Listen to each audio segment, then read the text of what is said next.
That was like a kumite out there. Woo, Week 4 kicks off tonight, but let's look ahead to Sunday because there are 4 divisional matchups happening across the league. We're going to hit them Mad Minute style, 60 seconds on the clock. I will tee them up, and let's start with what we just saw, guys. Okay.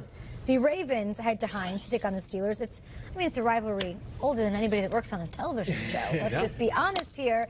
Big Ben looking to bounce back against the Bucs, but the Ravens defense presents a tough challenge, guys. 60 seconds on the clock. What are you here for? Ravens were up 11 points in the fourth quarter, or 9 points in the fourth quarter last year on a Sunday night game that would have won them the division or put them in a good spot too. And Ben Roethlisberger and Antonio Brown ripped their hearts out. The Ravens have dealt with that the entire offseason. Everyone talks about that Bengals loss and Tyler Boyd. They should have won that Sunday night game. That's what they're sitting with right now. So for me, this is all about the Ravens settling a score, and they should have had it. I think the Ravens need to come out and they need to beat the Steelers. Yesterday I talked about how the Ravens are 12 for 12 in their visits to the red zone, capitalizing every single time. So the red zone is where I'm looking. When they get to the red zone, I'm going to pay attention and see if they can dominate. On the flip side, I'm also looking at the red zone for the Steelers. Antonio Brown, it seemed like it was months ago, but there was a lot of drama this week surrounding the best wide receiver in football. What is he going to do when he scores? My eyes are going to be on the red zone. This is so pivotal for Pittsburgh because, okay, they lost to the Chiefs and whatnot.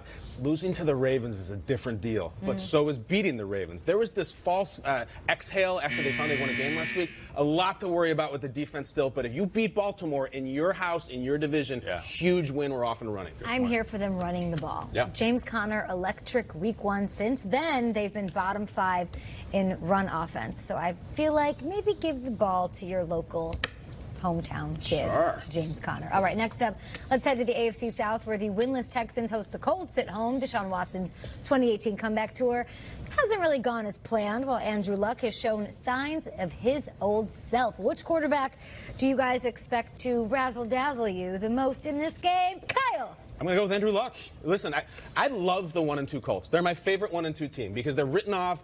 Peter went into great detail about how they're light on talent, and maybe this year they don't have the horses. Don't want to put words in your mouth, Peter, but you know what I'm talking about. Early before the season started, They fought their butts off all year. They've lost 2 games on 1 play at the end of the game, including last week. I picked them to win the AFC South, and I think they're still going to do it. I love this team. At some point, Deshaun Watson and that Texans offense has to get going. He was so good last year. So for me, paying attention to the details within this offense, having every single guy do their job. Last year it was Will Fuller taking the top off the coverage, DeAndre Hopkins sideline to sideline, and every other piece in between doing what they needed to do. I know he might be a little gun shy because of that knee, but okay, now it's time for you to get back on what you were doing last year, which is dominating at the quarterback position. Quarterbacks are important. I want to give you guys a name. Darius Leonard. If you haven't seen him yet, he's a rookie. 36th overall pick. He had 18 tackles last week for the Colts. He might be the best player on the Colts defense, and he's just playing his 4th game. Darius Leonard might be the difference. Sorry, I think that Colts might take this one. He's the AFC Player of the Week. Yes. I think Week 2, but all those tackles, definitely a star and a stud to keep your eye on. T.Y. Hilton had some nice things to say about him when he joined our show as well. Moving on, we've got the AFC East battle that nobody predicted. The undefeated Dolphins host the 1-2 Patriots in Miami. It's 1-2 Patriots. Wow. What is your most intriguing storyline heading into this one, Nate? You know, we're non-biased here, but we were talking during the commercial break, and you said, I'm not sure if I want the Dolphins to beat the Patriots or the Patriots to get the win for storyline's sake, and for what we do here on the show. I say I want to see the Dolphins beat the Patriots. I'm not shy about that. I love the fact that the Dolphins are one of the teams that they don't want to be talked about, and they're very confident in what Gase is doing down there. The fact that he said, I'm going to get rid of all the guys that don't fit, and I'm going to do it my way. Who does that remind you of? Belichick. I'm going to get rid of all the guys if they're not doing it the Patriot way. Well, guess what? It's the Dolphins' way now. Yeah, to me, it's so interesting that the Dolphins here not only would be a 3-game lead in the division, but because you win in Foxborough, it would be a 4-game lead in the division if they get this victory over the Patriots. 4 games before October. This one's fascinating, and I think it has the most stakes of any game in the league this week. Agreed. I've said my piece about the Patriots. What I'm fascinated by is, are the Dolphins for real? Is this fool's gold? If you rub them on your gums, how does it feel? That type of thing. I mean, Miami. The Dolphins have beaten the Titans with a backup quarterback, the Raiders, and the Jets. They beat the Patriots. That is the most real 4-0 we've seen right now. That's it. Philip Dorsett's the only Patriots receiver to have over 100 receiving yards. Is Josh Gordon going to be a thing? Is he going to play? Is he going to suit up? Is he going to be even just out there as a decoy? decoy to sort of take the pressure off Rob Gronkowski in this one, and what is pretty much a must-win game for New England. Josh Gordon, let's go. Gordon and Edelman at the same time. That's incredible. Nothing. I'm talking about Gordon and Edelman. Just talking ball. Football. You say he's just talking about Miami. Will you tell me in the commercial? Yeah, I'll tell you the commercial break. It's really good. Finally, they're for real though. We're going out west. I always miss the good ones. The Seahawks, right? They're taking on the Arizona Cardinals in the desert. Josh Rosen officially named the starter of that squad, but he's taking on a Seattle defense that sort of seems to be finding their rhythm, especially with Earl Thomas. So what are your expectations for Rosen's first NFL start? You're not starting this one.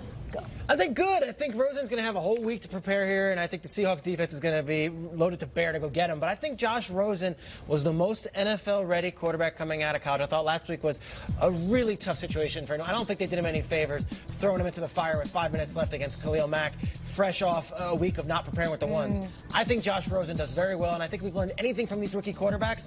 They're a lot more advanced than we give them credit for. They can go in there, they can play the game. You don't draft a guy 10th overall, play him in week 4 if you don't think he's ready. Yeah, my lasting memory from last week was Earl Thomas taking a bow after those 2 interceptions. So I feel like he's going to do that a couple more times because I feel like he's going to get another pick. And that defense will dominate. And then also Josh Rosen has throwing that interception, doing a little kind of like a that was a fun. Wish I had that back, and I feel like he's going to have a few more of those. Just like the officer drinking the beer in Dumb and Dumber, because he's going to be throwing some picks. So I feel like this Seattle defense is going to get after the young fella. Tic-tac, sir. I cheaped out at my wedding. We had a DJ. We didn't have a band. I spent a lot of time on the Do Not playlist. I spent more time on that than the vows. If you play Mustang Sally, you will not get paid. If you look at David Johnson as a DJ, apparently there's a huge Do Not playlist because there's no big plays coming from him. Rosen Schmosen. I want him to be the co-pilot to David Johnson. Give me some Enrique. Give me living on a trailer with the dance beat underneath it. It always works. DJ, play the hits, my man. Enrique. It always works. And along with that, Larry Fitzgerald has 37 yards in the last. Get out of here. Come on, Larry. Combined. 37 combined? That's not going to work. You got to get the ball to Larry. Let's do it. Larry and DJ. More importantly, did you play We Are Family then at your on the Do Not playlist? Did you play Proud Mary? Sandstorm Darude? Yes. I knew it. Brooke has brown eyes. Do not play Brown Eyed Girl. You're fired. Get out of here. Long do not play. But Darude. Oh, by the way, always instrumental, no lyrics. How many Black Eyed Peas songs were on that playlist? Only one that matters. Which one? I Got a Feeling. Tonight's going to be good. Lime. We walked into that. Love that. There's your Madden minute, everybody. Hashtag GMFB. He's the reigning offensive player of the year. How's he doing in the hunt for the league rushing leader? We'll show you who's atop the charts after this. Okay, what was the joke? Where he goes, fill up my cup.